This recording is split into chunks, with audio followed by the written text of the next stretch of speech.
ওগো খুঁটি, আমি তোমার কাছে দরখাস্ত করছি, তুমি এর একটা উপায় করে দাও না। পায়ে পড়ি তোমার। মূর্খ, ঘুমোবার বড় ইচ্ছা না তোর? সাহস থাকে তো কাল এই গহনার বাক্স ফেরত দিয়ে আয় গে। ভাগ্নিও বইয়ের গহনা চুরি করিস, লজ্জা করে না? ফিরে এলাম বিভূতিভূষণ বন্দ্যোপাধ্যায়ের খুঁটি দেবতার আজকের দ্বিতীয় পর্ব নিয়ে। আজকের পর্বটি শুরু করার আগে আগের পর্বটি একটু বলে দিই। আগের পর্বে আমরা দেখতে পাই নন্দলাল নামক এক ব্যক্তি সর্বস্ব হারিয়ে তাহার স্ত্রীকে নিয়ে তার মামার কাছে গিয়ে হাজির হয়েছে একটু মাথা গোঁজা ঠাঁইয়ের জন্য। তবে তার মামা অত্যন্ত লোভী, যা আছে তাহা কিছুটি খরচা করিতে চাহেন না। কিন্তু তাহার মামার এক কুলেও কেহ নাই। নন্দলাল তাহার মামা রাঘব চক্রবর্তীর কাছে ঠাঁই পেল বটে, কিন্তু তাহার স্ত্রীর শেষ সম্বল কয়েকটি গয়নাখানি সেখানে হারাইয়া ফেলিল। আর তখন থেকে তাহার বধূটি যেন কেমন অর্ধ উন্মাদ হইয়া গিয়াছে। এর পরের কাহিনী আজকের এই পর্বে আপনি শুনতে চলেছেন। চলুন তাহলে শুরু করা যাক।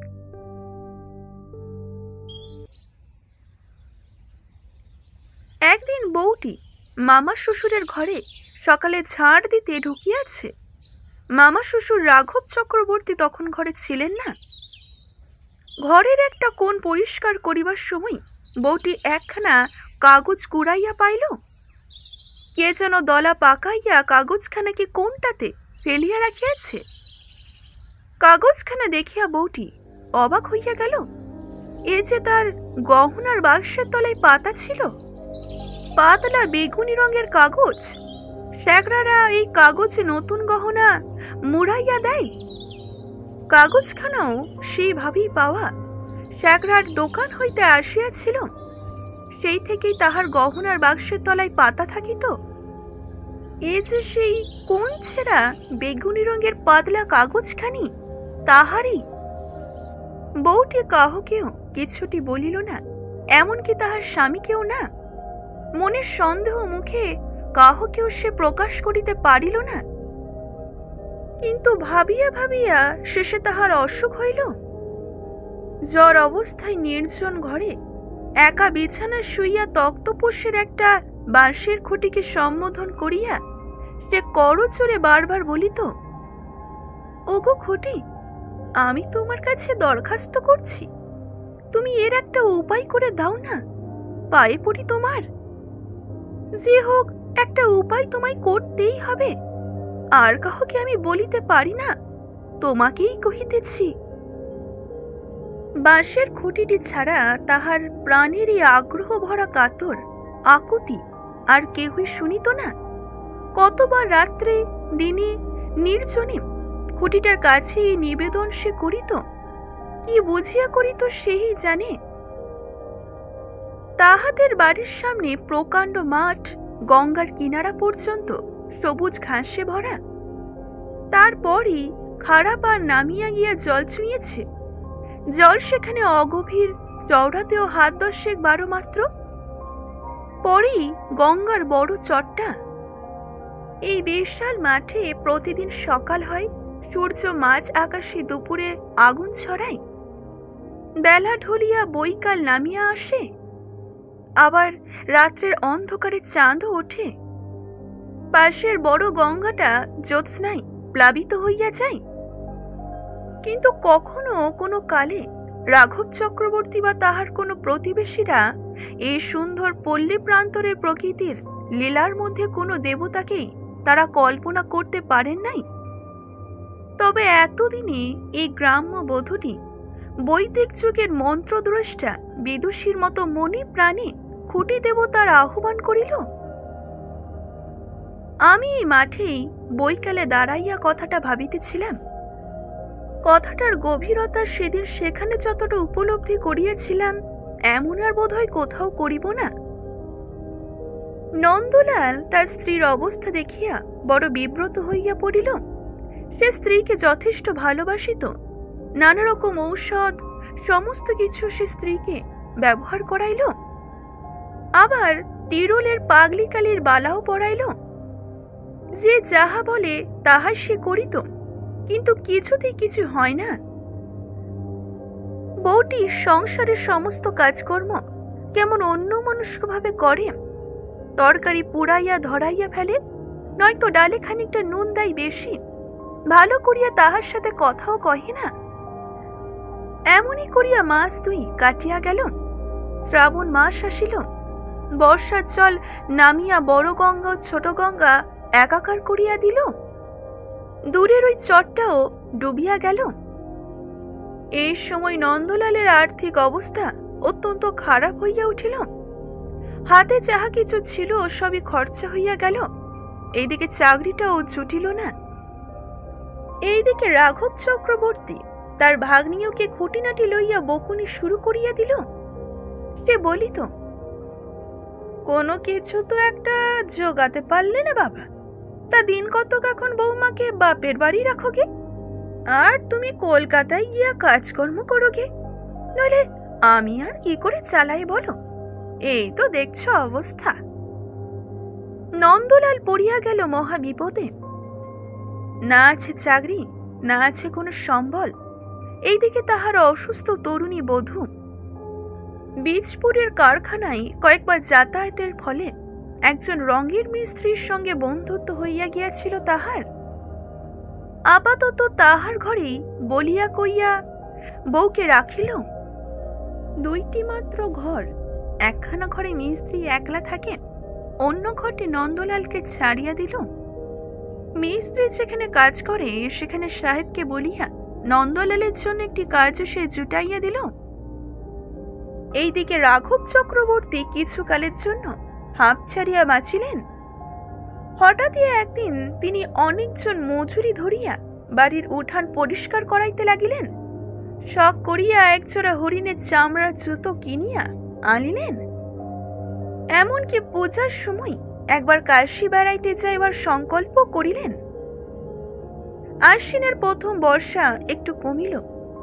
রাঘব চক্রবর্তী বাড়ির চারিধারে পাঁচিল গাঁথিবার মিস্ত্রি খাটাইতেছিলেন।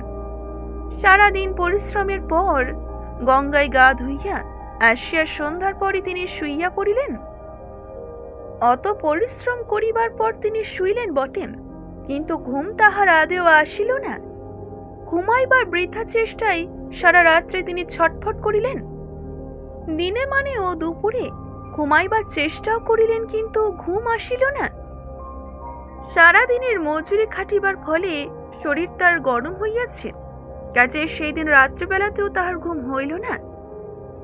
তখন 2 দিনের জন্য তিনি পাঁচিল গাঁথার কাজ বন্ধ করাইলেন। আজ যদি তাহার ঘুম না হয় তাহলে সে বাঁচিবেন কি করিয়া? তিনি বিছানা ছাড়িয়া উঠিয়া মাথায় আবার জল ঢালিলেন, আবার শুইতে গেলেন, আবার প্রাণপণে ঘুমাইবার চেষ্টা করিলেন, কিন্তু ঘুম তাহার আর আসিল না। দেখতে দেখতে রাত্রি কাটিল, কাক কোকিল ডাকিয়া উঠিল। ঠিক এমনই ভাবে কাটিয়া গেল 8টা দিন। এই 8 দিনের মধ্যে কি দিনে কি রাতে রাঘবের চোখে এতটুকু ঘুম আসিল না।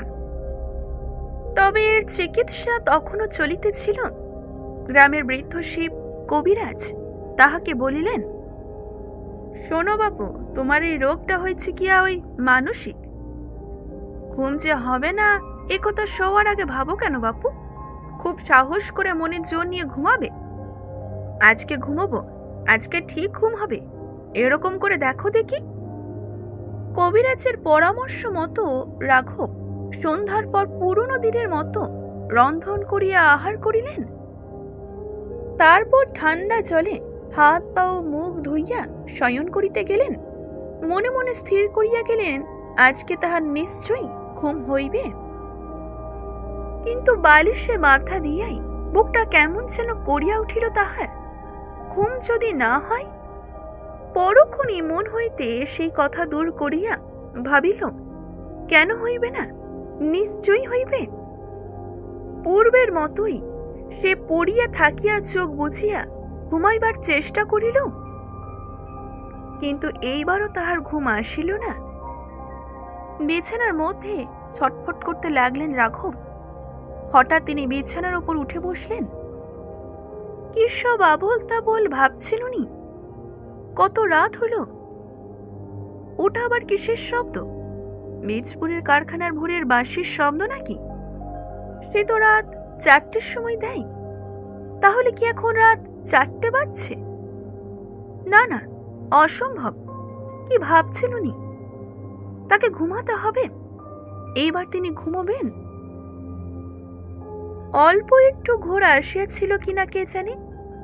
ভোরের ঠান্ডা বাতাসে হয়তো একটু আসিতেও পারে, কিন্তু রাঘবের বিশ্বাস তিনি ঘুমন নাই।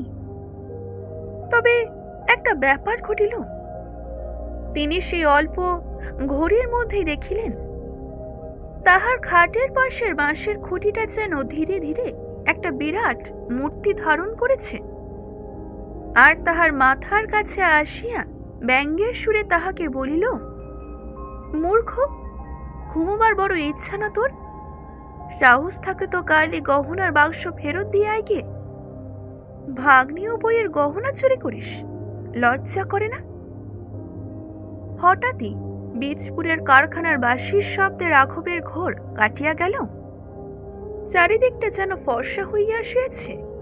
রাঘবের বুক ধরফর করিতেছে, চোখ তাহার জ্বলিতেছে, শরীর যেন ভারী হইয়া আসিয়াছে। না, তিনি এতটুকু তো ঘুমন নাই। আর বাঁশের খুঁটি টুটি ওসব তাহার ভ্রম।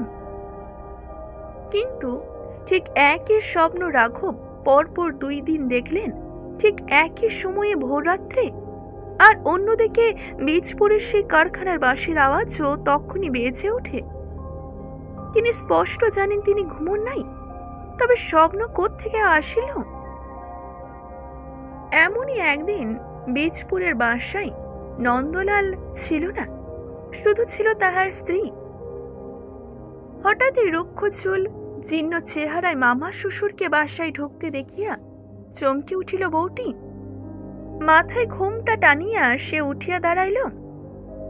তাহার মামা শ্বশুর অর্থাৎ রাঘব চক্রবর্তী একবার চারিদিকে চাহিয়াই ভগিনীর বধূর কাছে আসিয়া তাহার পা জড়াইয়া ধরিয়া কাঁদিয়া উঠিলেন এবং বধূটিকে বলিলেন, মা, মা, তুমি মানুষ নও, তুমি কোনো ঠাকুর দেবতা হবে মা, ছেলে বলে আমায় মাপ করো।